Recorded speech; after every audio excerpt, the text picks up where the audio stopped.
Bonjour à tous et bonjour à toutes les personnes qui viennent de se connecter pour ces journées de l'économie autrement et ce débat Souvenez-vous du futur.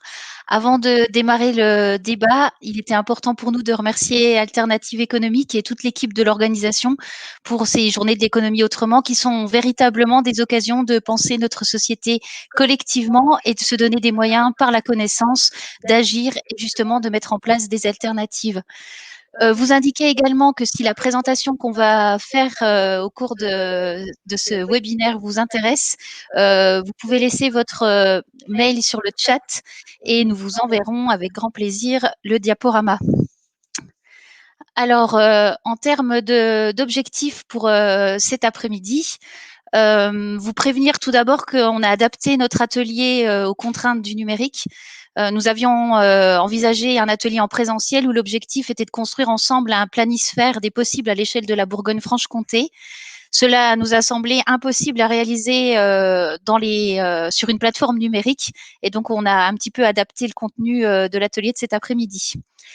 Et donc, en termes d'objectifs, pour cet après-midi, l'idée est de mieux comprendre la place des imaginaires et des récits collectifs dans le vivre ensemble et le faire société, d'explorer les systèmes de croyances, les contraintes qui s'imposent à nous dans la période que nous traversons et qui peuvent être des pièges ou des obstacles à la construction d'imaginaires et de récits collectifs. Et enfin, de nous donner l'occasion de nous interroger sur les outils et méthodes dont nous aurions collectivement besoin pour construire des imaginaires et des récits collectifs puisants dans la beauté du monde sans pour autant ignorer le réel et la situation inédite que nous vivons et qui nous touche au plus profond de nous et qui par là atteint nos collectifs avec toutes les dérives qui se répandent actuellement dans notre société et ce à tous les échelons. Avant d'aller plus avant dans la présentation, ce que l'on fait de manière générale sur tous les ateliers qu'on a l'habitude d'animer, c'est de situer notre point de vue. On appartient à la coopérative des citoyens, qui est une association d'éducation populaire qui propose des accompagnements, des formations et des ateliers. Nous sommes basés à Belfort et nous proposons une lecture du monde. Notre point de vue est situé empreinte d'éducation populaire et donc nous abordons par là les questions d'émancipation et de lutte des classes et nous visons à travers nos interventions la réappropriation par les citoyens de leur pouvoir d'agir. Pour aller un petit peu plus loin sur la présentation, donc je m'appelle Émilie Castellano, j'animerai l'atelier de cet après-midi avec mon collègue Cédric Bernard. Nous sommes des militants de l'éducation populaire. Nous allons vous apporter à travers cet atelier un certain nombre d'apports théoriques basés sur des travaux universitaires actuels et nous nous poserons aussi collectivement des questions. Alors, on va se doter d'un certain nombre de règles. Donc, tout d'abord, les règles de l'intelligence collective, de la bienveillance. Et j'espère que vous en aurez pour nous. On a plutôt l'habitude d'animer des ateliers en présentiel. On fait nos premiers pas dans le numérique depuis cette année et on n'est pas encore très au point sur les questions techniques. C'est pas notre cœur de métier. Donc, voilà. Donc, beaucoup d'humilité dans la présentation qu'on va vous faire cet après-midi. La confiance, l'écoute active, la parole juste et des temps de questions qui vous seront proposés au cours de l'atelier avec l'onglet questions qui se trouve à droite sur la plateforme. Et puis, si vous avez un problème technique, Valérie nous accompagne et on la remercie cet après-midi. Et donc, elle sera là pour répondre à vos questions si vous avez un problème technique pour suivre l'atelier. En termes de déroulé, nous tenterons une définition des imaginaires et des récits collectifs et verrons la place qu'ils occupent au sein de notre société. Puis nous regarderons quelques croyances, quelques pièges à éviter. Nous mettrons peut-être en évidence ainsi les systèmes de domination pour un réveil des imaginaires qui nous semble primordial aujourd'hui. Nous passerons ensuite à un premier temps de questions pour un appel justement au réveil de ces imaginaires. Et enfin, en forme de perspective, nous verrons sur quoi nous pouvons nous appuyer pour bâtir de nouveaux imaginaires collectifs. Nous n'avons bien entendu pas la prétention d'être exhaustifs. L'idée de cet atelier étant plutôt de se donner quelques éléments structurants sur l'importance des imaginaires et des récits collectifs dans la période que nous traversons. Alors, on va passer à un petit temps de sondage avant de commencer et on va vous mettre à profit. Alors, je crois que vous avez un onglet sondage et je vais laisser la main à Valérie. pour le sondage.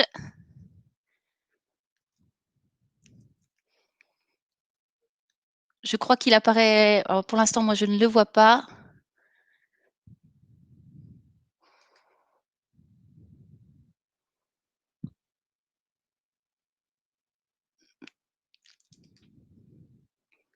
Valérie, je ne sais pas. Ah, Oui, Valérie. c'est c'est en cours, hein, c'est en Ok. cours. Je ressors. Ah, il y a quelqu'un qui nous prévient que le PowerPoint n'est pas forcément visible.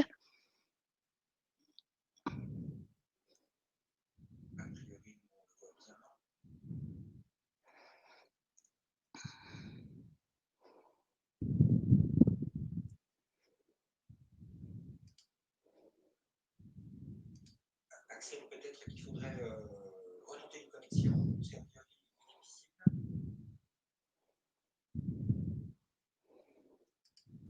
Poursuivez, je vais le poster, mais il y a un petit souci, donc il va être posté dans 30 secondes, mais poursuivez, poursuivez. D'accord, ok. Eh ben, on reviendra. Ce qu'on va faire, c'est qu'on va définir l'imaginaire et on reviendra sur vos justement vos regards sur les imaginaires et les récits collectifs. Et je vais passer la parole à Cédric. Merci beaucoup et bonjour à tous. J'espère que vous m'entendez bien. Donc, comme l'a dit Émilie, hein, merci d'avance pour votre bienveillance, parce que c'est pas forcément une habitude que nous avons de travailler en numérique. Donc voilà, on va essayer de faire au mieux pour qu'on passe ensemble un moment constructif. Imaginaire, récit collectif, de quoi parle-t-on? L'idée pour nous, hein, c'est plutôt d'ici de vous proposer notre lecture des imaginaires et des récits collectifs. Hein, à aucun moment nous ne prétendons détenir une quelconque vérité ou la vérité, bien entendu, mais plutôt de vous donner notre point de vue. Alors, imaginaire, récit collectif, pour nous, ça signifie aussi action protestataire, hein, et toute l'importance qu'on peut y mettre dans la reconnaissance du poids de la culture, dans ses dynamiques protestataires, mais aussi dans le rôle des émotions, dans la place de la construction de sens et dans l'influence des récits collectifs. Bien évidemment, de notre point de vue, les récits ont souvent été oubliés dans l'histoire des luttes collectives, hein, et l'influence de la culture dans les dynamiques de protestation a malheureusement, là encore de notre point de vue, trop souvent été évacuée. Alors on peut difficilement parler d'imaginaire, de récits collectifs et d'actions protestataires sans revenir bien sûr à Gramsci, puisque lui-même, à l'inverse de Marx, en prenant en tout cas le contre-pied de Marx, hein, considérait que l'hégémonie culturelle précédait l'appropriation du pouvoir politique, et que par là, il aimait notamment à citer Victor Hugo ou Alexandre Dumas, hein, puisqu'il voyait en Jean Valjean et Edmond Dantès des héros des aspirations du prolétariat. Voilà, cette manière, à travers notamment la littérature, mais pas que, de se dire que le discours dominant peut être contré et que ça passe par l'hégémonie culturelle qui précède l'appropriation du pouvoir politique, et par là, bien sûr, également l'appropriation des moyens de production, hein, Gramsci étant, vous le savez sûrement, un communiste italien du début du XXe siècle. Pourtant, malgré tout ceci, on a le sentiment que les récits collectifs et les imaginaires sont encore trop négligés par les militants et les acteurs engagés aujourd'hui. Et puis, ils sont trop souvent également délaissés au profit d'un agir stratégique et on pourrait dire qu'il est téléologique, hein, et que la finalité remplace finalement le récit et ce qui nous pousse à agir. Et ça laisse ainsi la place au récit dominant. Pour nous, le désespoir, il n'est pas naturel, il est bien fabriqué. Euh, et de cette manière, on en conclut, en tout cas pour ce qui nous concerne, que la bataille de l'hégémonie culturelle a été remportée à un moment par les classes dominantes et que la culture populaire, l'expertise d'usage ont perdu beaucoup de terrain au profit de récits qui nous affirment que le capitalisme, le néolibéralisme sont des horizons indépassables, et que du coup, il s'agirait plus de transformer la société, il ne s'agirait plus de transformer notre vivre ensemble collectif, mais d'essayer d'atténuer et de donner des amortisseurs à ces conséquences qui, bien trop souvent, sont néfastes, et notamment pour les plus fragiles d'entre nous. Pourtant, ces amortisseurs, même s'ils existent aujourd'hui, on peut se poser la question de leur efficacité, puisque encore très récemment, l'étude du secours annuel du secours catholique a montré que la France vient de dépasser les 10 millions de personnes vivant sous le seuil de pauvreté sur un pays de 68 millions d'habitants qui se dit, comment dire, moderne en tout cas. Et de ce fait, ça pose question sur notre capacité à réinventer ensemble quelque chose de différent et qui laisse la place à chacun. Je termine simplement avant qu'on retourne au sondage, sur la place des récits et des imaginaires collectifs. Alors, on a essayé de schématiser hein, la pensée qui nous anime, en indiquant que ce sont les interactions entre les individus qui permettent des identifications culturelles communes et que cette identification culturelle commune, elle permet de se situer à la fois individuellement et collectivement. De cette façon, le façonnage des identités sociales permet la création de groupes sociaux qui se reconnaissent comme ayant une identité commune et de ressources symboliques et culturelles en partage. Ce qui, c'est d'ailleurs ces ressources symboliques et culturelles communes qui permettent des interventions dans le monde social, offrant ainsi une caisse de résonance à l'échelle du public, à l'échelle de la société, et qui diffuse le message que nous souhaitons faire passer. Voilà, un peu schématiquement, hein, notre manière de voir les choses. Je vous propose, sous couvert de l'accord d'Émilie, de passer au sondage, si Valérie nous confirme que c'est OK pour elle. Et donc, une petite précision par rapport au sondage, on a mis 2 réponses possibles. En fait, on ne peut répondre on ne peut donner qu'une réponse. Donc, on va vous demander, à travers le sondage, ce qu'est l'imaginaire, ce que sont les imaginaires, pardon, pour vous, et en un mot, et puis en 2, et ce que représentent les récits collectifs pour vous. On vous laisse voter. Donc, sur l'onglet sondage qui est en haut à droite, entre l'onglet questions et l'onglet participants. On vous laisse répondre.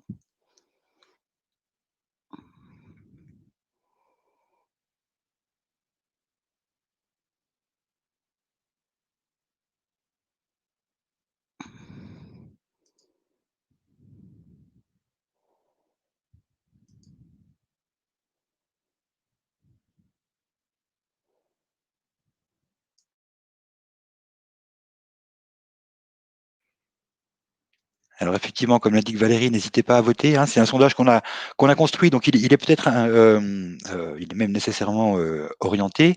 Mais si des choses vous viennent à l'esprit, n'hésitez pas également à les indiquer dans le chat parce que c'est forcément pas exhaustif. Donc voilà, n'hésitez pas.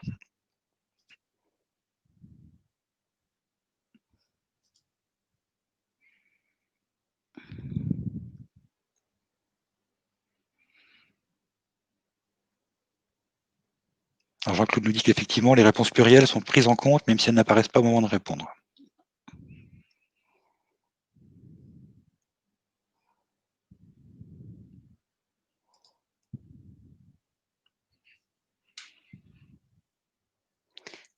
Alors, j'en profite hein, pour répondre à la question de Nicolas.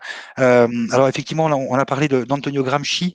Antonio Gramsci, donc alors, on vous donnera les références de toute façon hein, des travaux sur lesquels on s'appuie.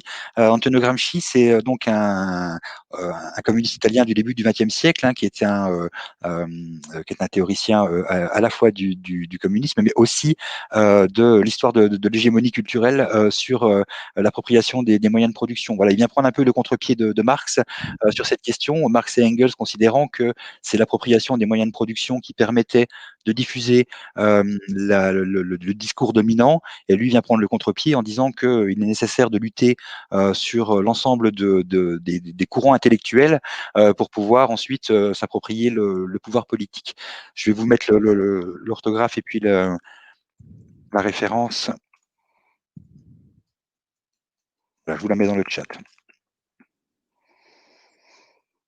Alors, je ne sais pas si pour le sondage, je crois que c'est Valérie qui peut nous dire si, si tout le monde a répondu et si on peut voir les réponses.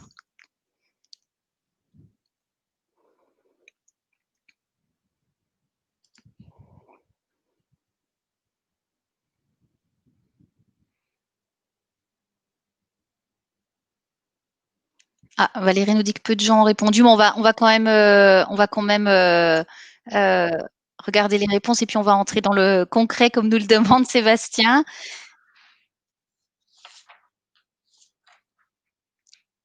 Je ne sais pas si les réponses s'affichent.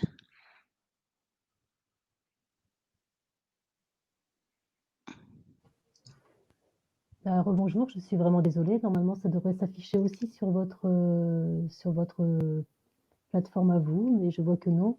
Donc, pour la question récit collectif, 17% ont choisi nous, l'alternative 14%, les symboles 7%, identité 21%, lien 14%, pouvoir 7%, histoire 29%.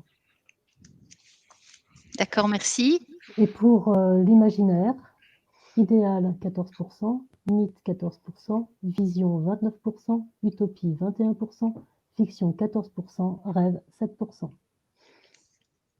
Donc sur la partie pour la partie récit collectif, on va le voir là juste après. Ça fait une bonne transition avec la partie suivante. C'est beaucoup la manière dont on se raconte l'histoire et notre histoire commune qui vont avoir une influence sur les récits collectifs. Donc vous avez bien fait de renvoyer l'histoire en premier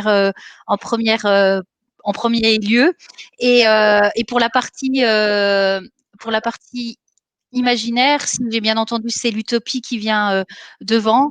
Et on va voir aussi qu'on a besoin aussi voilà, d'imaginaires qui se nourrissent de la beauté du monde. Et on va regarder plus précisément tout cela en poursuivant la présentation.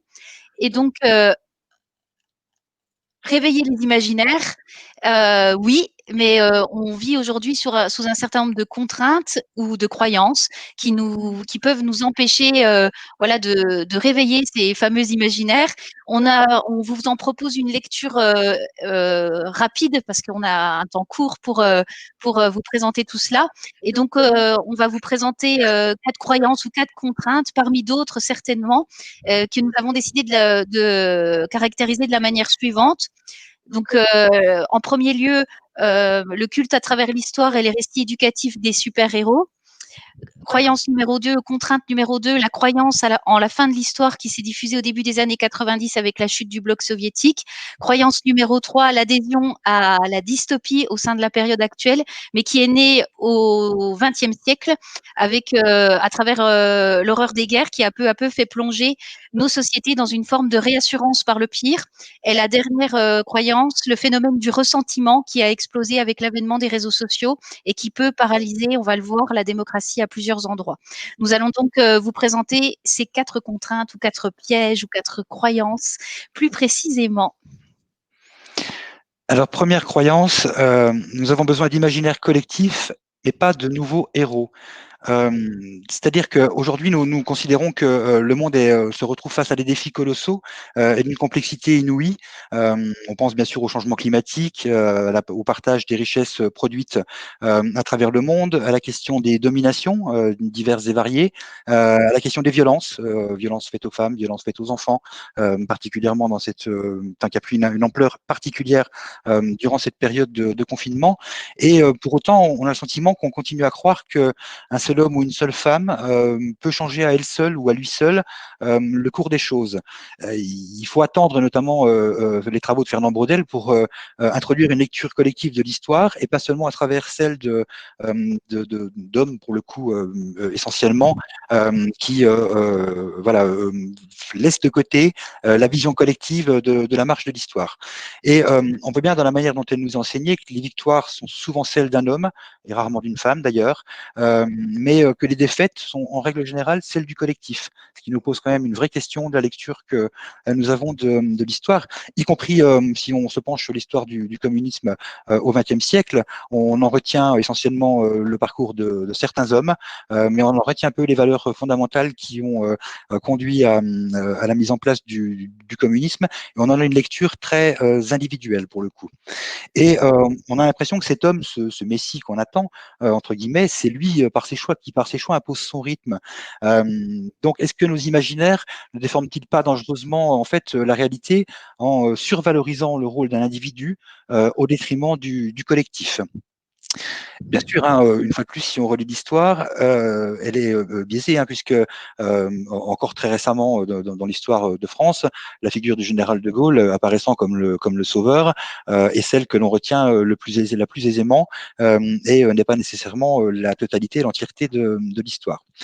Notre objectif, c'est plutôt de montrer et de voir que l'histoire se construit ensemble, que le héros, c'est le collectif, et que ça pourrait être un nouvel archétype de ce qui pourrait être en fait une des fondations d'un imaginaire renouvelé pour construire le monde de demain, celui que nous appelons de nos voeux et que nous essayons de partager avec vous cet après-midi.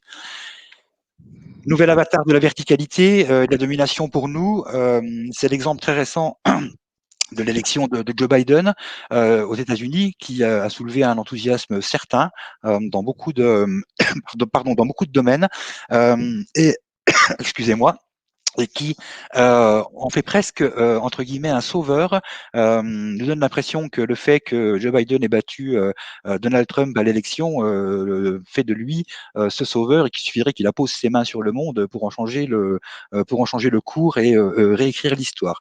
Donc voilà, on se retrouve à nouveau pris, on a le sentiment, dans cette histoire non pas collective, mais lue à travers l'intervention d'un individu qui viendrait et d'un messie qui viendrait nous sauver. Et pour nous, s'offrir l'occasion de nouveaux imaginaires collectifs, c'est d'abord penser à nouveaux collectifs, bien évidemment.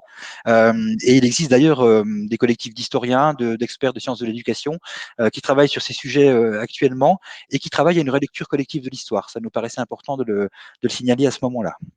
Et pour faire le lien avec une remarque de Valérie, bien entendu que derrière, la question des super-héros et des réussites individuelles, on entend également la réussite et les apologies de fait du storytelling. On en reparlera pas à ce niveau-là, mais au niveau de l'utilisation du langage et du pouvoir des mots. Peut-être juste avant, Émilie, que tu poursuives, je prends la question de Jean-Michel, hein, puisqu'elle concerne très directement le premier imaginaire. Hein. Jean-Michel qui nous demande si ce n'est pas la grande réussite de la société capitaliste de transformer le citoyen en consommateur, nous amenant à un fort individualisme, d'où la figure du super-héros. Pour répondre très concrètement, hein, c'est un sentiment que nous partageons, un constat que nous faisons. Effectivement, il nous apparaît que l'hyper-individualisme, et on y viendra tout à l'heure hein, à d'autres échelles et avec d'autres moyens de le penser, conduit effectivement à nous dédouaner de notre apport dans le collectif et fait de nous, quelque part, un consumériste qui ne pense plus qu'à satisfaire immédiatement un besoin sans se projeter sur le temps long. Et on partage complètement la question et le point de vue de Jean-Michel sur ce sujet. Pardon, Émilie, je t'ai coupé. Pas de souci. Alors, croyance numéro 2 ou contrainte numéro 2, nous avons besoin d'imaginaires collectifs qui permettent de sortir de l'idée que tout est joué d'avance. Alors, on fait référence ici on fait référence ici au début des années 90 et à l'émergence de cette idéologie de la fin de l'histoire, développée notamment par Francis Fukuyama dans son livre La fin de l'histoire et le dernier homme. Pour aller vite sur cette notion, et comme nous le rappelions en introduction, nous nous situons au moment de la chute du bloc soviétique. Et donc, pour identifier la croyance révélée à travers cette fin de l'histoire, il s'agit de dire que la démocratie libérale, le capitalisme ont gagné et que nous nous trouvons ainsi face à l'inéluctable.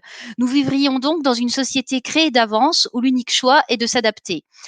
Et l'unique choix également pour ceux qui n'y arrivent pas, c'est de s'insérer, de s'intégrer, voire aujourd'hui de s'inclure. On voit l'explosion des politiques d'inclusion dans nos sociétés. Nous reviendrons justement un peu plus loin sur la question du langage. Alors pour nous, cette croyance en la fin de l'histoire peut se matérialiser dans les théories de l'effondrement, défendues notamment par les collapsologues, où notre monde serait condamné à s'effondrer. Or, cette vision est restrictive pour nous et nie la complexité, car dans les faits, il n'y a pas qu'un monde, mais plusieurs mondes, des mondes interconnectés. On fait référence ici aux travaux d'Edgar Morin, qui ne réagissent pas du tout de la même façon. Les théories de l'effondrement, comme la croyance en la fin de l'histoire, ne permettent pas de voir la multiplicité des possibles. On peut faire ainsi deux critiques au catastrophisme. D'abord, l'effondrement n'est pas certain il n'est pas global et il n'est pas prévisible. Et surtout, cette certitude empêche de voir la diversité des situations et la possibilité de réaction politique.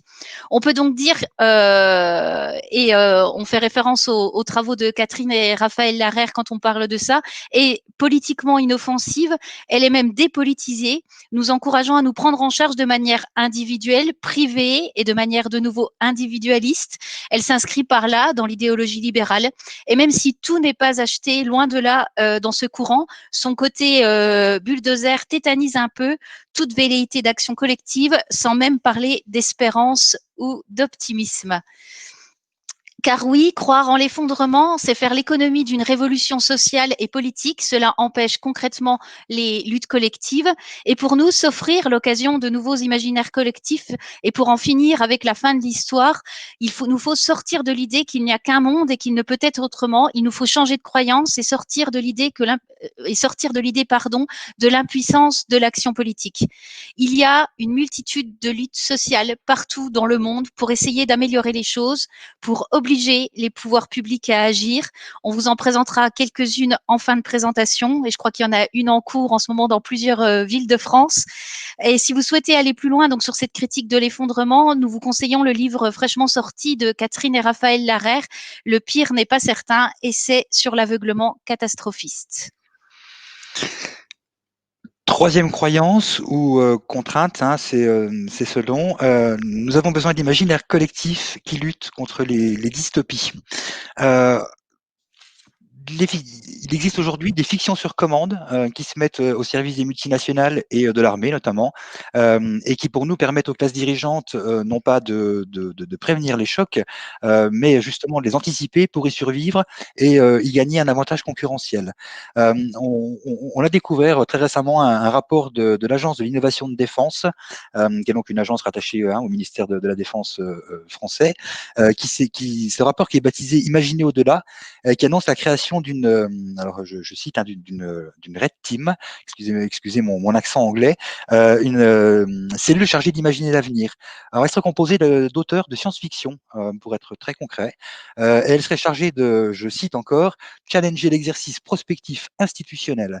Alors il s'agit là en fait, pour cette cellule très clairement, d'imaginer des situations que les stratèges du ministère des Armées ne seraient pas nécessairement en mesure de prévoir, et l'idée c'est de travailler sur les conséquences, notamment par exemple de l'utilisation de l'intelligence artificielle à des fins malveillantes par d'autres États, et de le faire comme dans un jeu de rôle. Et les hypothèses de ces écrivains et de ces prospectivistes, en fait, elles sont censées permettre aux armées de se préparer aux conséquences technologiques disruptives. L'idée pour nous, c'est de se dire que, alors ça concerne bien entendu le ministère de la Défense, ça concerne aussi des multinationales, hein, et on a encore vu récemment qu'un certain nombre de patrons de GAFAM se font construire des bunkers, notamment en Nouvelle-Zélande, qui apparaît être l'Eldorado du bunker de milliardaires, pour anticiper un certain nombre de chocs. Et pour nous, les fictions sur commande au service de ces multinationales, je l'ai dit, hein, elles permettent pas d'empêcher les chocs, mais plutôt de les anticiper pour y survivre, et bien d'y gagner un avantage concurrentiel. Donc c'est une vraie évolution de la manière de voir l'avenir et qui pour nous est une réelle victoire des dystopies au détriment des utopies. On s'est posé aussi la question de la mort du progrès au bénéfice de l'innovation. Pour nous, le progrès, c'est quand même la recherche de l'amélioration de la condition humaine, alors que l'innovation, c'est plutôt se contenter de créer de nouveaux produits pour les lancer sur le marché. Il n'y a pas il n'y a pas de récit collectif d'avenir meilleur imaginé. On se contente de lancer un produit sur le marché et de le vendre et de le faire tourner. C'est pourquoi pour nous, en fait, l'innovation, c'est plutôt le progrès, mais dénué des valeurs des Lumières. Le progrès, il était encensé pendant un moment parce qu'il était constaté au quotidien, augmentation des congés payés, diminution du temps de travail, augmentation du pouvoir d'achat, augmentation en tout cas de l'accès à la santé, mais pour un certain nombre bien évidemment, de l'accès à l'éducation, développement des loisirs, etc. Et ce progrès, en fait, il était permis par des innovations technologiques multiformes, mais surtout par le fait que d'emblée, ces innovations étaient conçues ensemble et elles étaient destinées à un avenir commun plus radieux, on va dire. Voilà. Et aujourd'hui, c'est plus le cas. En tout cas, c'est notre sentiment. Il n'y a pas de progrès raisonné, choisi, partagé par la société. On est plutôt sur un business de la technologie. Je le cite comme ça, hein, ce ne sont pas nos mots, mais on le cite comme ça parce qu'on le trouve comme ça. C'est plutôt un mot qui recouvre que les applications du champ technologique très restreint et qui pour autant n'est l'objet de culte que par une toute petite partie de la société et qui en bénéficie. Mais ce microcosme, même s'il est complètement isolé, il est aussi autosatisfait et il cherche un peu à évangéliser le reste de la population l'intérêt d'un modèle dont il est le principal bénéficiaire. Là encore, ce récit dominant, il fait la part belle à quelques-uns et pour autant, on ne cesse de l'entendre sans nous renvoyer au Moyen-Âge au cas où il viendrait à disparaître.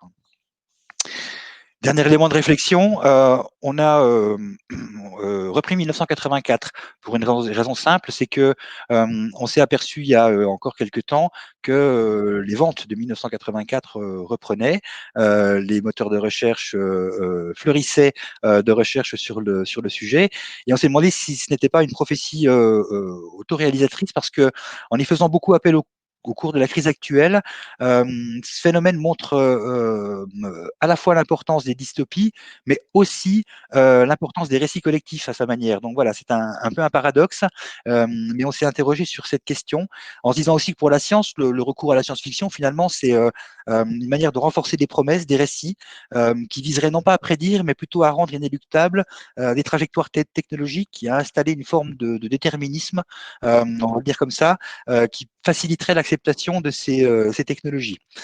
Si on prend l'exemple d'Internet, alors bien évidemment qu'on utilise aujourd'hui, et croyez-moi, on s'est posé beaucoup de questions à ce sujet pour passer d'ateliers en présentiel à ceux en distanciel. On nous a promis avec Internet un accès à un monde plus ouvert, plus libre, à faire de nous des citoyens plus éclairés. On se rend compte que finalement, c'est plutôt quelque chose qui tend à nous enfermer.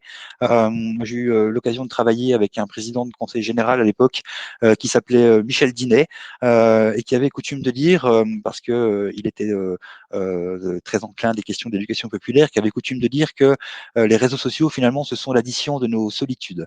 Voilà un petit peu comment nous voyons les choses, et on a le sentiment que pour s'offrir à l'occasion d'avoir de nouveaux imaginaires collectifs, on a besoin de retrouver aussi des utopies. Alors, croyance numéro 4, dernière contrainte que nous avons pointée, nous avons besoin d'imaginaire collectif qui nous fasse sortir du ressentiment. Alors, on a mis une petite citation, le ressentiment, c'est avaler le poison et attendre que l'autre meure. Et on s'appuie pour cette présentation sur le ressentiment sur un livre de Cynthia Fleury, Sigil amer, Guérir du ressentiment, qui vient de paraître aux éditions Gallimard, et qui nous parle du ressentiment comme une impossibilité de reconnaître la valeur des autres. Alors en ce qui concerne le ressentiment, le constat que nous pouvons faire, c'est que quand nous ne pouvons plus construire un imaginaire nourri par la beauté du monde et donc entre autres par la valeur des autres, nous pouvons considérer que nous avons basculé dans le ressentiment et que nous avons tendance collectivement à projeter sur le monde un grand voile d'indifférenciation et d'indétermination. On pourrait dire que tout cela est relatif à la fin du discernement, car nous plaçons un grand voile de dépréciation sur le monde et par là, tout se vaut et tout va vers le pire, ce qui laisse peu de place, enfin, ce qui laisse grande place, pardon, aux théories complotistes qu'on a pu voir exploser ces derniers jours. Alors, pour aller un petit peu plus loin sur cette question du ressentiment, donc du ressentiment au délire victimaire, aggravé par la montée de la précarité. Cédric en parlait tout à l'heure, les chiffres de la pauvreté explosent et on le voit bien à travers les témoignages que nous on peut recueillir régulièrement des professionnels du monde social. Les difficultés pour les familles les plus fragiles se font de plus en plus sentir et c'est de plus en plus compliqué et de plus en plus difficile, et une certaine forme d'intolérance à l'incertitude. Et cela n'est pas uniquement lié à la crise sanitaire actuelle, cela précédait bien cette crise, car nous vivions dans un contexte donc justement de précarisation qui s'est mis en place de plus en plus et de plus en plus fortement. Et nous pouvons dire ainsi que nous nous trouvons devant une maladie archaïque de l'humanité, mais qui se réaffirme avec l'époque moderne. Et quant aux raisons de ce basculement, en premier lieu, on pourrait dire qu'il y a des raisons objectives au ressentiment, dans le sens où nous sommes dans une période d'insécurisation. permanente. Et puis nous vivons également dans un monde qui se traverse par une grande, qui est traversé par une grande intolérance au risque et à l'incertitude. Alors, ce ressentiment, il est comme un pharmacon, il contient à la fois le poison et le remède. Donc, le ressentiment est à la fois un poison pour la démocratie, car il peut littéralement la mettre à genoux. La démocratie, elle peut traverser la peur, elle peut traverser la colère, elle peut traverser la révolte, mais le ressentimisme est vraiment la chose qui peut faire tourner la démocratie contre elle-même. Ce ressentiment, c'est le moment où, en fait, collectivement, nous n'avons plus confiance dans la démocratie pour être un vecteur de progrès historique. Et nous sommes rentrés dans une grande phase de défiance où chacun se trouve sous l'œil de chacun au sein d'un monde, et Cédric en parlait tout à l'heure avec les réseaux sociaux, d'hyper-rivalité mimétique dont on trouve le parfait exemple justement à travers les réseaux sociaux. Alors pour nous offrir l'occasion de nouveaux imaginaires collectifs, nous pouvons considérer aussi que nous pouvons aussi considérer la démocratie comme un antidote au ressentiment, c'est-à-dire comme la mise en dialogue de valeurs différentes, voire contradictoires. Et donc, pour terminer, et avant de vous laisser la parole pour des questions, c'était important de terminer cette présentation des quelques contraintes que nous avons pu identifier en vous disant que s'offrir l'occasion de nouveaux imaginaires et de nouveaux récits collectifs, c'est à la fois, et pour nous, conscientiser le réel, c'est-à-dire prendre conscience que quelque chose arrive. Et dans la période actuelle, nous pouvons même dire que quelque chose d'inédit arrive, mais que cela ne doit absolument pas nous empêcher de nous projeter dans l'histoire qui, de toute façon, aura une suite. Et on vous propose de passer un petit temps de questions-réponses. Donc, vous avez la possibilité de les inscrire sur l'onglet questions. Alors, simplement, je me permets de vous redonner en quelques mots les contraintes ou en tout cas le temps que vous puissiez rédiger vos questions ou vos réactions, parce que c'est important pour nous aussi d'avoir.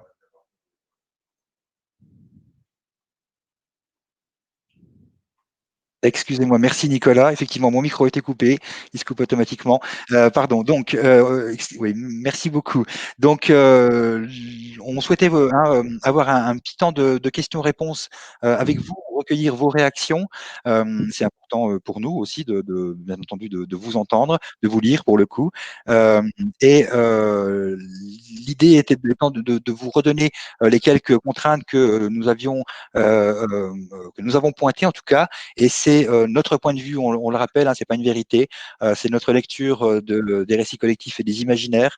Voilà, avec l'idée de sortir du mythe du héros, de sortir de l'idée que tout est joué d'avance, de sortir de l'idée qu'il faut lutter contre les dystopies et qu'il faut retrouver les utopies, ça nous paraît absolument nécessaire pour recréer du collectif, et puis sortir du ressentiment qui nous empêche de voir l'autre, ou en tout cas qui nous conduit à le voir comme un danger quelque part. Et on sait qu'aujourd'hui, à travers tout ce qu'on peut voir, lire et entendre ces derniers temps notamment, que voilà, c'est une gangrène qui n'a pas encore fini malheureusement son travail.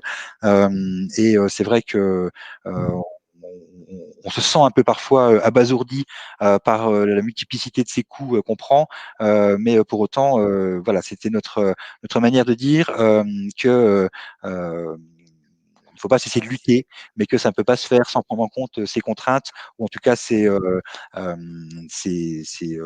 questions. Voilà. On vous laisse la place pour vos questions, vos réactions, si vous alors, en avez. on a une question de Jean-Michel. N'est-ce pas la grande réussite de la société? Ah non, c'est celle du dessous. C'est celle du dessus. Ouais. Ne peut-on pas nous appuyer sur le héros qui peut amener vers le collectif dans la mesure où celui-ci rassemble? Étonnant exemple récent de Diego. Alors ça, c'est une question pour moi, Axel. Je dis ça pour Émilie. Effectivement, je partage ton point de vue, mais pas complètement.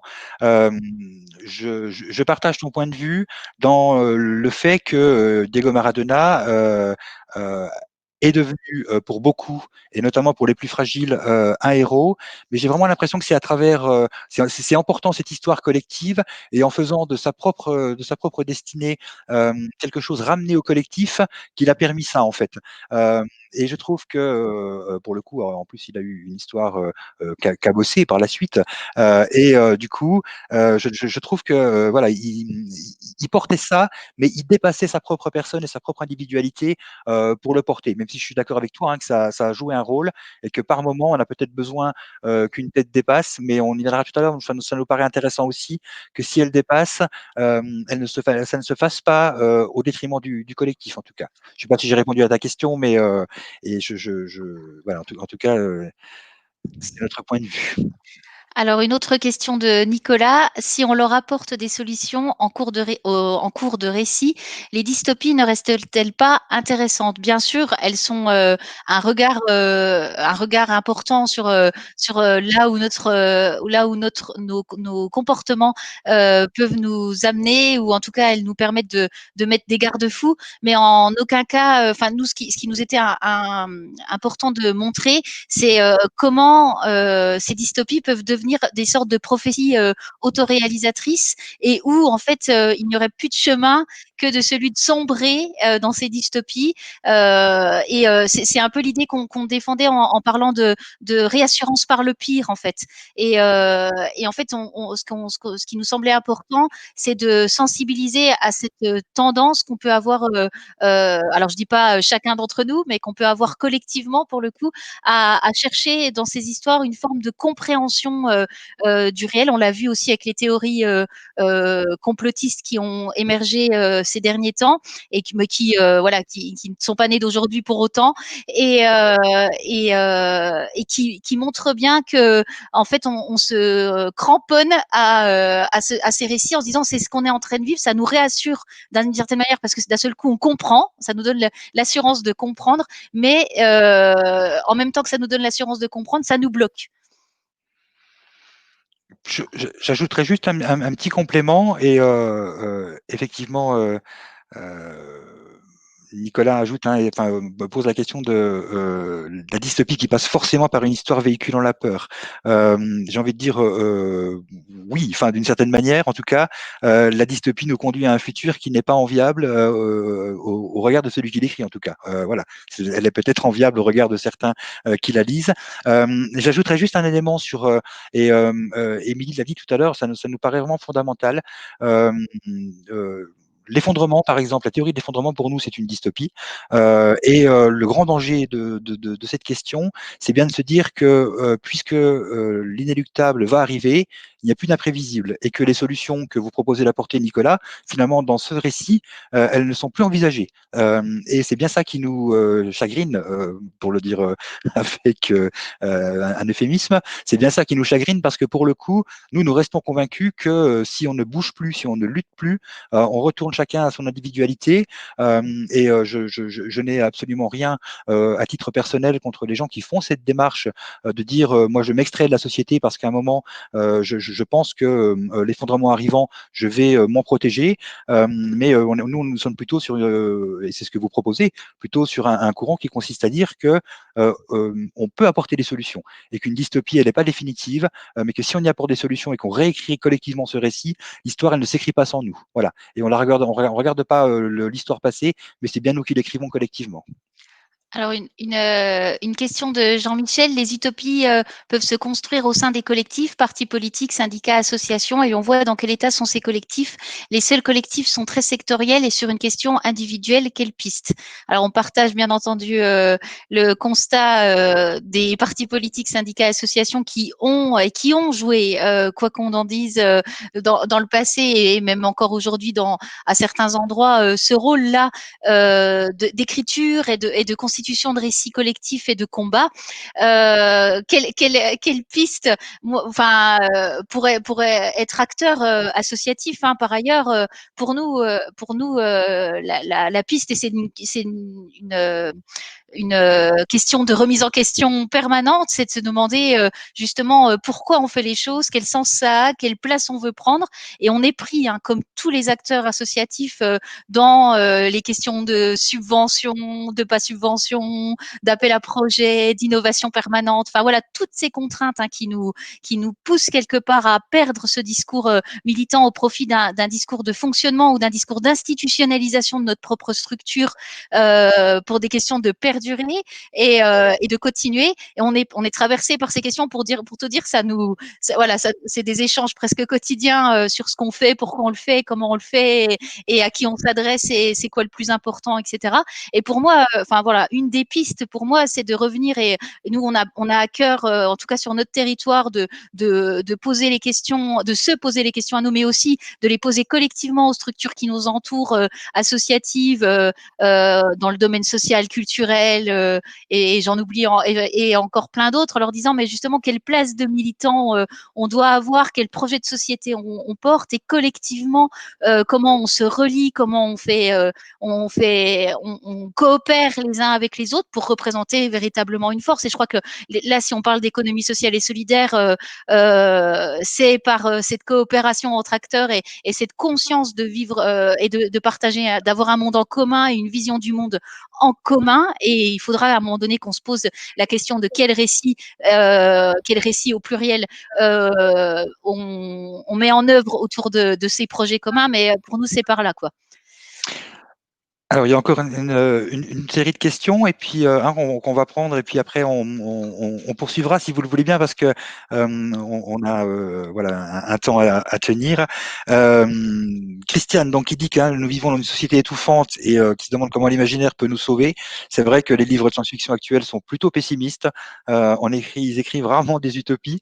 La place et le rôle des femmes dans l'histoire n'est-elle pas un bon exemple de l'écriture orientée de l'histoire par ceux qui nous la racontent? Alors là, je vais laisser Émilie vous répondre, parce que c'est un sujet qui l'intéresse beaucoup. Et effectivement, la découverte récente de tombes de femmes qui auraient eu un rôle de guerrier, voire même, si j'ai bien compris, un rôle de leader. Voilà.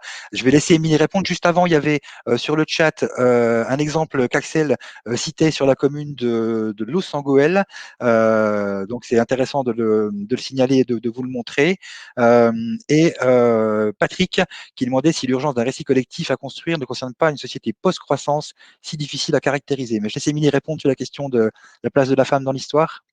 Oui, c'était un sujet hyper, super important. Je crois qu'on a tous toutes d'abord et tous aussi à se réapproprier notre histoire, et notamment l'histoire des luttes féministes. Il y a des travaux universitaires qui sont sortis cette année, qui sont juste géniaux pour justement commencer à se réapproprier cette histoire des luttes, et comprendre en fait que notamment sur la place et le rôle des femmes, il y a une partie de l'histoire qui n'est pas enseignée ou encore transmise, pour plein de raisons, à la fois parce que l'histoire a été beaucoup écrite par les hommes, mais aussi pour des raisons de traduction. On le voit sur les luttes féministes sud-sud, si on se place sur l'hémisphère sud, il y a des problématiques aujourd'hui de traduction de texte. Donc tout ça, c'est en cours, les universitaires y travaillent, et les mouvements féministes aussi. Et je rejoins Valérie dans le fait qu'on a collectivement à se réapproprier la place et le rôle des femmes dans l'histoire. C'est un des grands combats culturels qui nous permettrait, parmi d'autres solutions, de faire taire cette histoire de domination, voilà, qui génère beaucoup de violence dans notre société. Merci beaucoup. Je me permets juste, parce que c'est une transition parfaite, de signaler. Donc là, il y avait la question de Patrick sur la société post-croissance, si difficile à caractériser. Et puis une intervention de Jean-Michel qui nous dit je suis délégué syndical, et pour vivre aujourd'hui, mon syndicat propose du service individuel pour avoir de l'adhésion. Sans ça, il n'existe pas. C'est une belle transition, je trouve, avec la question que nous on se posait là, qui s'affiche. Les outils dont nous aurions besoin aujourd'hui pour construire des imaginaires se nourrissant de la valeur de l'autre et de la beauté du monde, mais tout en conscientisant la situation actuelle. Voilà, on n'est pas des utopistes absolus, on essaye d'imaginer un monde meilleur, on essaye de trouver des valeurs qui nous traversent et qu'on partage.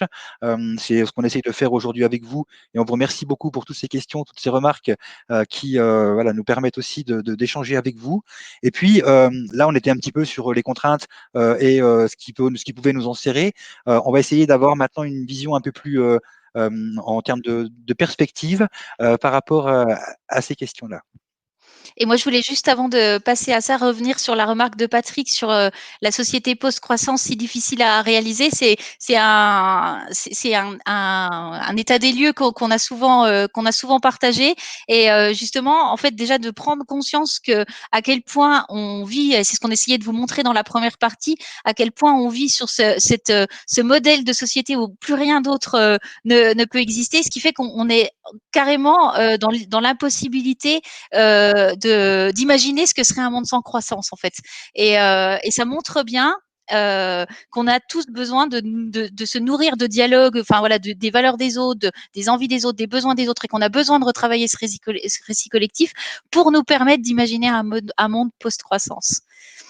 Alors, sur quoi s'appuyer justement pour bâtir de nouveaux imaginaires collectifs? Alors, pareil, pas la prétention d'être exhaustif dans la présentation parce que ça va très très vite. Et donc, on vous présente quelques fondamentaux qui nous semblent importants en appui à la réflexion. Le premier d'entre eux, pour nous, c'est de distinguer l'urgence de la nécessité. On a l'impression aujourd'hui que la société est malade du temps, qu'il y a un culte de l'urgence, et que notre temps est devenu un bien précieux, mais quasiment incontrôlable. Et on a le sentiment que l'essor du numérique y a quand même grandement contribué. Ça a créé de nouveaux espaces temporels où on a l'impression que tout va plus vite. Je prends l'exemple du mail. Quand un mail part dans nos univers professionnels, on a l'impression que si on n'y a pas répondu dans les 5 minutes qui viennent, c'est qu'on est en train de ne pas produire ce qu'on devrait produire. Ça pose quand même de graves questions. Et malgré tout, dans les récits dominants, on nous indique que si on revient sur cette question, on va retomber au Moyen Âge. Voilà, avec tout ce que ça représente en termes d'imaginaire, pour le coup, qui sont plutôt des imaginaires sombres, bien que ce ne fût pas qu'une période sombre, loin de là. Mais pour autant, voilà, c'est caractérisé comme ça. Et on a l'impression d'être de plus en plus asservi par le temps. Mais pour autant, nous croyons qu'on peut retrouver de la confiance. On a réussi à travers l'histoire et à travers les temps longs, à travers l'éducation, la culture, les pouvoirs publics, à s'inscrire dans ce temps long. Et c'est vraiment ce temps long et retrouver ce temps long qui nous donne l'occasion enfin, en tout cas, qui nous donne l'envie de continuer à lutter. Deuxième élément, distinguer l'universel de l'altérité. Alors là, c'est un enjeu fondamental pour nous. Bien évidemment, nous considérons que nous appartenons tous à une même espèce. On partage des gènes hérités d'ancêtres communs. Pour autant, on a une carte génétique qui nous est propre et unique. Et il s'agit pour nous d'accepter l'altérité tout en reconnaissant l'universalité de l'humanité, sa capacité à se mélanger, à produire des humains de couleurs différentes, de couleurs de peau différentes, d'organisation sociale, économique et de destin qui sont différents également. Et en préparant cet atelier, on a replongé un petit peu dans la préhistoire, parce que pour nous, c'est vraiment un débat entre moderne et non moderne, on va dire ça comme ça, parce que, par exemple, quand il y a eu beaucoup de débats sur le fait que Homo sapiens serait moderne par rapport à Néandertal qui ne l'était pas, et pour autant, les travaux des préhistoriens, enfin, comment dire, des spécialistes de la question ont bien mis à jour que Néandertal avait sa forme de modernité, et que voilà, c'est pour nous un sujet extrêmement important, et notamment toute la question de l'accès, de la fracture numérique, qui nous paraît de la préhistoire à aujourd'hui traversée par les mêmes courants idéologiques. Et donc tout ça nous amène à prendre en compte la complexité. On fait référence donc justement aux travaux d'Edgar Morin. Et prendre en compte la complexité, c'est penser la complexité du réel et donc s'offrir des lectures croisées. On en parlait tout à l'heure avec les luttes féministes. Ben, s'offrir l'occasion de lectures croisées qui mettent en lumière les paradoxes, envisagent l'imprévisible et l'incertain comme un inéluctable. Et une démocratie aboutie est une manière d'intégrer justement cette complexité, donc de prendre en compte la pluralité, y compris des idées et des opinions minoritaires, voire marginales. Deuxième point d'appui, enfin quatrième pour le coup, quatrième point d'appui, s'appuyer, alors ce mot-là, sur une resubstantialisation du langage. C'est le vrai outil de régulation de la démocratie. Donc, il faut redonner substance aux mots que l'on emploie. L'exemple facile, en fait, de cette perte de substance de la langue, c'est la novlangue. On parle aussi de langue de bois. Donc, un exemple parmi d'autres, hein, on parle de personnes en situation de rue. Expression née en 2018 au sein de la mairie de Paris, écartant par là l'expression même, enfin le fait même que le logement est, et il faut le rappeler, un droit en France. En effet, on voit aujourd'hui peu de sphères sont épargnées par ce phénomène et on voit émerger une langue de plus en plus coupée de la réalité, n'apportant aucune information nouvelle ou intentionnellement truquée, voire manipulatoire. Or, et c'est important de le dire, les mots précèdent la pensée. Sans mots, pour désigner une chose, nous ne la voyons pas au sens littéral du terme. Et nous nous retrouvons donc amputés de tout un lexique qui nous permet de penser le monde. L'autre phénomène de perte de substance de la langue, on le retrouve sur les réseaux sociaux avec un logage qui s'assimile plutôt à un vomissement. Et là, nous sommes clairement dans le ressentiment dont on parlait tout à l'heure, car par l'anonymat, ces réseaux permettent à chacun de vomir sa haine de l'autre, de porter atteinte et de porter un coup le plus violent possible. Donc, redonner substance à la langue, c'est donner sens et corps aux mots que l'on emploie. C'est pour ça aussi que pour nous, c'est important à chaque fois de situer notre point de vue, notamment pour redonner substance aux mots que l'on emploie et s'affirmer sur ces questions-là. Et c'est apprendre à dialoguer. Et donc voilà, en termes de pistes, c'est cet apprentissage de la langue, cet apprentissage du dialogue, et donc faire vivre notre seul vrai outil de régulation dans un système démocratique, qui est le dialogue. Cinquième point d'appui, ou en tout cas volonté de notre part, c'est de sortir des logiques quantitativistes. Alors, le quantitativisme, hein, pour nous, c'est vraiment la manière d'ignorer les enjeux de l'expérience subjective de travail. Et puis de rompre l'équilibre entre la quantité de production, on va le dire comme ça, et la qualité des conditions de cette production. Donc en gros, ça c'est tout ce qui passe par la robotisation, par la mécanisation, qui a été un moment peut-être une forme de progrès, mais on a arrêté de se demander si ça avait du sens et pour qui et collectivement ce qu'on pouvait y mettre derrière. On s'interroge aussi sur les logiques quantitativistes, en tout cas en ce qui nous concerne, par la manière de mieux mesurer toutes les actions de prévention. Aujourd'hui, on sait qu'il y a un certain nombre de politiques publiques qui sont menées à travers des logiques quantitativistes, mais qui ne mesurent pas ou insuffisamment les logiques de prévention. Et c'est pour nous un élément extrêmement important. Pardon pour ceux qui les utilisent tous les jours, mais le saint tableur Excel, nous, de temps en temps, il nous donne un peu des boutons. Je vais le dire comme ça. Et on aimerait bien pouvoir sortir de cette logique. Je veux juste, ouais, je prends juste pour revenir sur justement comment faire la question tout à l'heure de la question tout à l'heure que j'ai perdue. Voilà, les utopies peuvent se construire au sein des collectifs. Justement, hein, si on parle d'un piège qui est donné aujourd'hui au monde militant et notamment au monde associatif, syndical, c'est ce piège, hein, du tout quantité et du tout mesuré. Et donc c'est important en fait aussi en tant que militant, justement de le dire et de militer. Moi, j'ai des exemples un peu partout en France pour accompagner des dirigeants de l'économie sociale et solidaire, de dirigeants qui se sont rassemblés, enfin de collectifs qui se sont rassemblés en disant maintenant stop, on sort de ces logiques de quantité, de tableau Excel, etc. Et on va vous montrer, notamment aux acteurs publics, que ça peut marcher en arrêtant de compter, pour le dire, comme ça. Donc c'est un exemple parmi tant d'autres de coopération entre acteurs pour se dire voilà, maintenant stop, ces logiques-là, elles ne répondent pas à une efficacité des actions que peuvent porter les associations ou les syndicats, et on peut vous montrer d'autres manières de prendre en compte et d'évaluer, si on doit garder ce mot-là, évaluer, d'évaluer, même si c'est pas terrible comme mot, d'évaluer ce qu'on est en train de faire. Et ça pose la question au même titre de la nécessité de tout évaluer et de tout normer.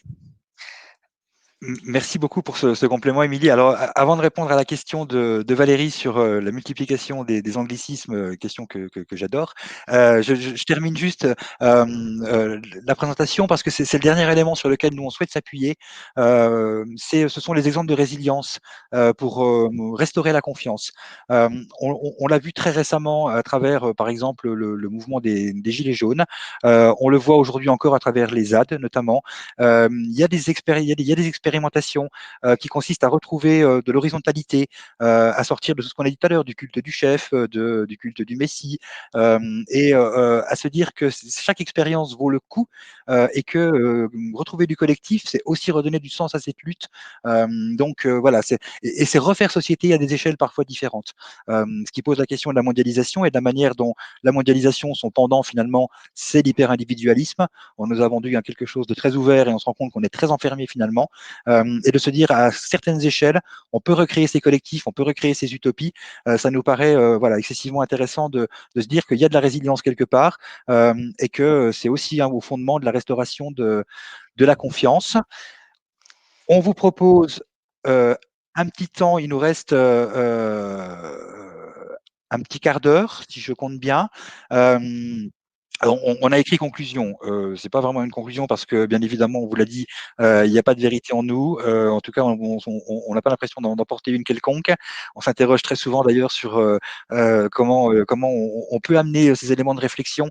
Et le numérique, c'est pas très simple de ce point de vue-là parce que ça donne des choses un peu descendantes parfois. C'est un peu moins interactif, mais en tout cas, merci pour vos réactions qui sont nombreuses. C'est très sympa. Et puis, on a gardé cette diapositive avec ce petit bonhomme là qui dit ce premier pas semble toujours hyper compliqué parce que même si nous sommes conscients que échanger et entre nous et penser c'est déjà agir, il y a aussi parfois la nécessité de sortir, pardon pour la métaphore guerrière, mais il paraît qu'on est en guerre en ce moment, sortir de l'armée de gens qui critiquent, de la garnison de gens qui savent comment il faut faire, et puis du petit bataillon qui va se mettre en action pour réellement agir en fait quoi. Voilà, on aimerait aussi pouvoir entraîner tout ça. On passe, si vous en êtes d'accord, à la série de questions et à vos réactions. Peut-être Valérie sur la multiplication des anglicismes et des abréviations qui rendent parfois le discours inaudible. Avant de donner la parole à Émilie sur ce sujet, moi je vais témoigner d'une expérience. J'ai travaillé pendant 20 ans dans la fonction publique territoriale, pour beaucoup dans ma carrière dans le secteur de l'insertion et du développement social, de la protection de l'enfance notamment. Et je peux vous assurer qu'effectivement, je vais le dire comme ça, mais quand vous entendez des gens vous demander si dans le cadre du RSA, la MDPH a bien pris en compte le fait que l'enfant était confié à l'ASE et que est-ce que ça a un impact sur son PPE, voilà, vous vous dites bon, eh ben écoutez, on en parle comme ça entre nous, mais je ne suis pas certain qu'on n'en parle pas comme ça aussi en direction de tout le monde et que ça finit par devenir une espèce de novlangue avec plein d'acronymes. Et là, je parle de l'expérience que moi j'ai. Je pense qu'Émilie peut témoigner d'une autre forme d'expérience où l'anglicisme n'était pas absent. Des bureaux, et c'est vrai qu'on est complètement d'accord sur le fait que il y a matière à se redonner des éléments de compréhension, de renommer les choses telles qu'elles doivent l'être, et que on ne se cache plus derrière ça en fait. Oui, absolument. Alors je confirme hein, l'analyse que fait Cédric là. Je ne veux pas aller plus loin sur les exemples parce qu'il y a sur plusieurs autres questions, mais on va dire que j'ai évolué très longtemps dans un espace de coworking. Voilà, pour aller à l'essentiel sur ce que j'ai à dire là-dessus.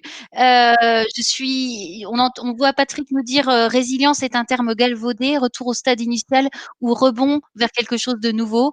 On partage voilà, cette interrogation avec le mot résilience. Les mouvements d'éducation populaire ont beaucoup de mal avec ce mot résilience. C'est difficile en fait. Et on voit à quel point on a une nécessité de créer même des mots, hein, voire de redonner sens à l'EMO pour pouvoir aussi avoir des outils pour se battre en fait. Et les mots en font partie.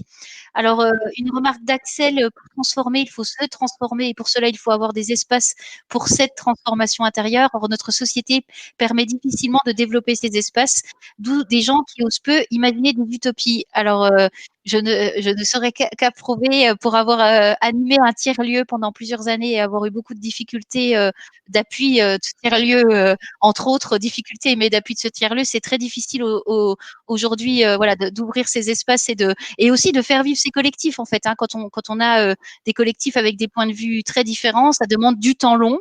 Et sauf que nos structures, notamment dans l'économie sociale et solidaire, sont prises dans le temps court et dans les appels à projets, les demandes de subventions, etc. Et on a du mal à se donner ce temps long. Et il y a une vraie résistance à mettre en œuvre pour justement se donner le droit au temps long et se donner le droit à l'échec aussi. Parce que imaginer de nouveaux possibles, c'est aussi des fois se tromper. Et moi aussi, pour avoir animé un tiers-lieu pendant 10 ans, on s'est souvent trompé collectivement. Et je me suis aussi parfois trompée, peut-être souvent individuellement. Et donc voilà, c'est aussi se donner le droit d'essayer et de tenter des expériences. Je souligne la remarque de Jean-Michel sur le fait que la période actuelle aurait besoin de s'inspirer du film On arrête tout et on recommence, de l'équipe de Charlie Hebdo dans les années 70. Utopie loufoque, mais bien utile. On est complètement d'accord et on vous avoue qu'on est très fan. Parce que la remarque de Jean-Michel fait le lien avec la question de Bernard, qui disait pourquoi ne pas donner une vision d'avenir positive plutôt que de se faire peur. C'est effectivement, et on est complètement d'accord là-dessus, le chemin de crête, j'ai envie de dire, sur lequel nous nous trouvons aujourd'hui. Vous l'avez vu dans notre présentation, quand on travaille ces questions, on finit toujours par en sortir en se disant mais oh là là, tout ça c'est quand même pas très réjouissant, et ça c'est le premier instant. On est un peu sidéré en se disant mais finalement il y a des récits dominants, on est contraint par tout un tas de choses, comment va-t-on en sortir? Et notre objectif c'est bien justement voilà de partager avec vous cette prise de conscience que c'est pas simple, mais qu'en même temps on a envie qu'il existe encore des envies d'écrire une histoire qui nous appartient, de se dire que tout qu'on souhaite sortir de la logique selon laquelle tout est tellement compliqué que voilà, on finit par nous dire ne vous en faites pas, on s'occupe de tout et tout ira bien, mais qu'on souhaite vraiment se réapproprier ce pouvoir d'agir et qu'on a envie pour le coup d'écrire de belles utopies, effectivement, et de ne pas continuer uniquement à se faire peur. Et justement, c'est pour abonder dans le sens de Cédric, c'est la ligne de crête entre résilience et entre ressentiment et révolte. En fait, c'est la prise en compte de cette réalité qui s'impose à nous aujourd'hui. Elle peut nous faire basculer dans le ressentiment. Et là, pour le coup, on plonge dans la haine de l'autre et on plonge dans une mise à genoux de la démocratie, en tout cas des valeurs qu'elle porte. Et la ligne de révolte, c'est-à-dire prendre conscience du réel pour se dire là c'est pas normal, c'est pas juste, c'est pas il y a des dominations, etc. Et comment on lutte contre. Et en fait, c'est sur cette ligne-là qu'on se situe entre ressentiment et révolte, parce que la révolte est un outil de progrès de la démocratie. La démocratie n'est pas un état donné définitif et on y est bien et c'est fini, mais elle est bien une histoire de progrès et d'avancée, recul et d'échecs-erreurs, enfin voilà, aussi de tentatives, d'expériences, etc. Et donc par la révolte, on peut aussi voilà, faire progresser notamment les acquis sociaux et voilà, qui sont si nécessaires. Et aujourd'hui, s'il y avait une question auquel on devrait tous répondre collectivement, justement, c'est la réponse sociale à la crise sanitaire, économique et bien d'autres que nous sommes en train de traverser actuellement. Et on pourra en reparler rapidement, mais aujourd'hui, on est très étonnés, pour le dire gentiment, de l'absence complète de réflexion sur la problématique, enfin la question sociale que pose cette crise aujourd'hui. On l'a dit tout à l'heure avec l'explosion de la pauvreté, ça devrait nous occuper du matin au soir, tous à la place où on est aujourd'hui, et on est pris sur plein d'autres sujets, alors que, et là bon, on partage notre point de vue, ça nous semble être le sujet actuel au vu de ce qui est en train de nous arriver dessus. C'est bien toute la question. Et Bernard demandait s'il faut sortir des représentations. Nous, on pense que oui, pour le coup. On aimerait travailler en horizontalité et retrouver d'autres espaces de dialogue, effectivement. Je pense que, pour être très honnête avec vous, aujourd'hui, nous, la question qu'on se pose, et enfin, vous aurez compris que on a choisi un camp, voilà, on s'en cache pas, et ça nous pose pas de difficultés. On se dit très souvent, mais comment ne pas se mettre d'accord sur les 80% de choses sur lesquelles nous sommes effectivement d'accord, et faire en sorte que les 20% qui restent, on puisse en discuter, on s'offrir les espaces de discussion, parce qu'au final, on voit que la classe dominante, pour le coup, elle n'a pas de difficulté à se mettre d'accord sur ses objectifs, sur ses finalités, sur la manière et sur le récit qu'elle nous raconte. Finalement, en nous poussant tout à l'heure au consumérisme et à l'hyper-individualisme, on finit effectivement par tomber dans ces espaces où on se sent complètement isolé, et où on n'arrive plus à franchir ce pas d'un nouveau récit collectif. Et Émilie le disait, enfin, nous on était effarés de voir la manière dont on nous raconte aujourd'hui une histoire qui ne nous permet pas d'envisager une convergence des luttes, on va le dire comme ça. Aujourd'hui, la question de la pauvreté en France, la question des violences faites aux femmes, la question des violences faites aux enfants, et la question des libertés de conscience, etc. Bien entendu qu'elles sont intersectionnelles, pour le coup, pour reprendre un terme à la mode, et ça nous paraît tellement évident qu'on essaye de découper tout ça pour nous empêcher de voir collectivement que voilà, c'est aussi un espace de lutte pour nous. Alors on a une dernière question, je crois, et après on a fait le tour des questions de Nicolas. Quid du politiquement correct? N'y a-t-il pas trop de substance dans les mots qui ralentiraient le débat dialogue? Alors, je vais le dire comme je le sens, tu complètes, Cédric, si tu vois d'autres choses à ajouter. Pour moi, le politiquement correct, il est plutôt du côté du fait d'ôter la substance au langage. Quand on parle, par exemple, des personnes en situation de rue, on est complètement dans le politiquement correct. Et pourtant, en fait, on enlève toute la souffrance, toute l'injustice, en fait, qu'il y a derrière les situations qui sont vécues par ces personnes qui sont à la rue.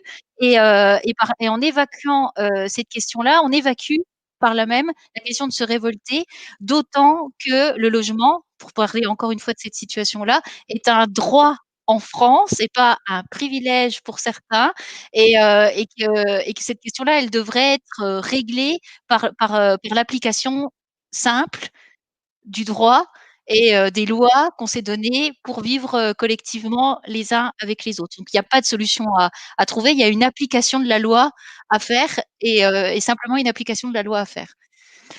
Alors, peut-être juste avant de conclure, parce qu'on va arriver au terme de notre atelier, il y a un débat qui se poursuit sur le chat sur le fait que les désaccords seraient féconds ou pas.